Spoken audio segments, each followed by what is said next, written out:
बिस्मिल्लाहिर्रहमानिर्रहीम। अस्सलाम वालेकुम। आप लोग रसमलाई बनाते रहते होंगे घर में, तो आज मैं जो रसमलाई बनाने जा रही हूँ वो थोड़ा सा डिफरेंट तरीका है। मैंने सोचा कि आपके साथ शेयर करूं और मुझे उम्मीद है कि आपको अच्छा लगेगा। रसमलाई जब हम बनाते हैं तो बस वो दूध थोड़ा सा गाढ़ा हो जाता है पक पक के, और उसमें वो रसमलाई होती है, तो चम्मच के साथ रसमलाई और दूध जो है वो हम लेते हैं, खाते हैं। तो मैंने आज थोड़ा सा डिफरेंट किया है। मैं इसमें थोड़ी सी जो है वो ये सवैयां शामिल करूंगी, थोड़ी सी ये वाली सवैयां, ताकि जब हम रसमलाई लें चम्मच में तो साथ ये भी साथ आए, और दूध जो है वो थोड़ा सा और गाढ़ा पता चले। तो ये मैंने बिल्कुल आधी चम्मच जो है, मैंने खाने की चम्मच जो है वो मैंने ऑयल डाला है, ज्यादा नहीं डाला उसमें। अब मैं ये थोड़ी सी यूं समझ लें कि 3 से 4 खाने के चम्मच सवैयां हैं, वो मैंने इसमें डाली है। इनको मैं थोड़ा सा फ्राई कर लेती हूँ। फ्राई करने से ये होगा कि ये दूध में घुलेंगी नहीं, आटा सा नहीं बन जाएगा।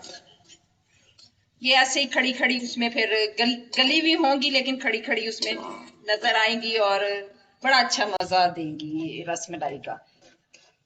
इनको मैंने हल्का सा फ्राई कर लेना है, और फिर इसमें मैंने दूध डाल के रखने के लिए इनको, रसमलाई से पहले मैंने इनको थोड़ी देर पकाना है। हल्का सा जैसे ही इनका कलर चेंज होगा तो मैं इनमें दूध डाल दूंगी। सवैयां मैंने 2 मिनट के लिए मैंने फ्राई कर ली है इसमें।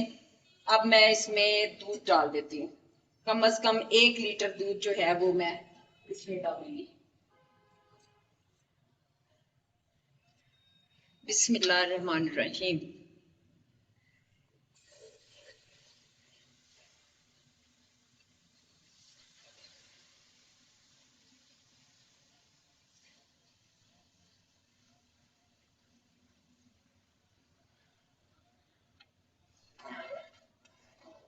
ये मैंने इसमें दूध डाल दिया है।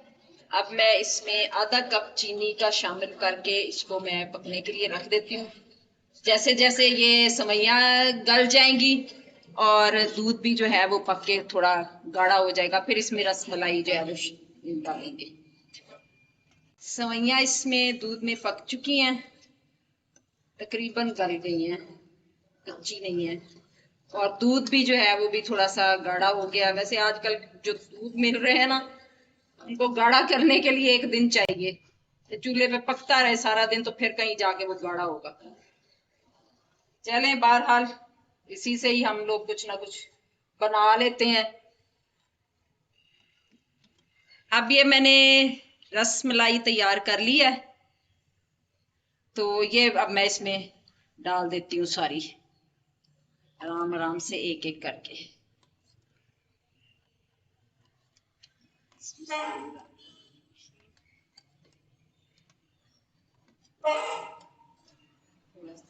परे करती जाऊंगी साथ साथ, ताकि ये जो है ना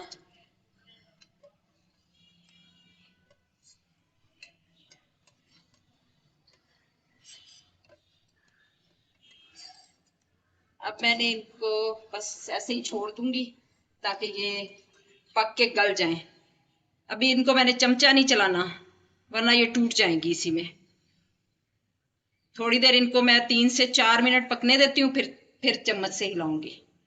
अल्हम्दुलिल्लाह और माशाल्लाह, कैसी जबरदस्त रसमलाई तैयार हुई है। कैसे कितने रंग नजर आ रहे हैं आपको इस कढ़ाई में। फूल के रसमलाई जो है वो बिल्कुल तैयार हो गई है, ये देखें बिल्कुल रेडी है। सवैयां भी इसमें गल चुकी हैं, और आप देख रहे होंगे कि दूध में कैसे बिखरी बिखरी निखरी निखरी सवैयां जो हैं वो नजर आ रही हैं। अब जब हम इसको, मैं अब इसको निकालती हूँ और ठंडा करके तो फ्रीजर में रखती हूँ, ताकि ये अच्छी सी ठंडी हो जाए, फिर हम इसको एंजॉय करते हैं। और जब ये ठंडी होगी ना, मैं उस वक्त भी आपको दिखाती हूँ कि अब इसकी लुक कैसी है। अल्हम्दुलिल्लाह, आप